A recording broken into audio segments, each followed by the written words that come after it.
اعراف پر کچھ لوگ ہوں گے جو ان دونوں کو، جنتیوں کو بھی اور جہنمیوں کو بھی، ان کی نشانیوں کی وجہ سے پہچانیں گے۔ اعراف کیا ہے؟ اعراف ایک جگہ ہے جنت اور جہنم کے درمیان۔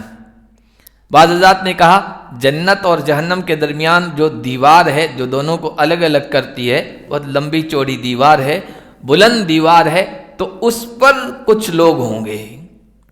یہ کون ہوں گے؟ اصحاب الاعراف۔ اس سورت کا نام بھی اعراف اسی وجہ سے، سورۃ الاعراف۔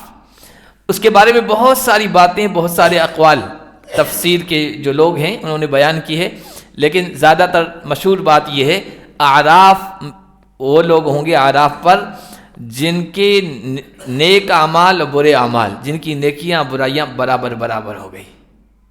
دیکھیو، نیکیوں کا پلہ جھک گیا، جنت میں چلا گیا، برائیوں کا پلہ جھک گیا، جہنم کا فیصلہ ہو گیا۔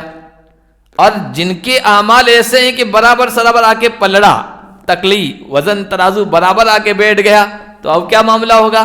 تو کہا کہ ان کو اس جگہ رکھ دیا جائے گا جہاں ادھر جنت نظر آ رہی ہوگی، ادھر جہنم نظر آ رہی ہوگی، جہاں نہ جنت کی راحتیں ہوگی نہ جہنم کی کلفتیں اور پریشانیاں ہوگی، بیچ کا راستہ ہوگا۔ اس کو اعراف کہتے ہیں۔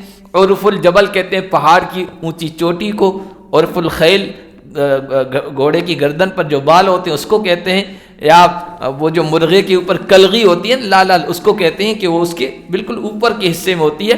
تو یہ کوئی اوپر جگہ ہوگی، دیوار ہوگی، وہاں ایسے لوگوں کو رکھا جائے گا۔ اب وہ ادھر بھی دیکھیں گے، جنت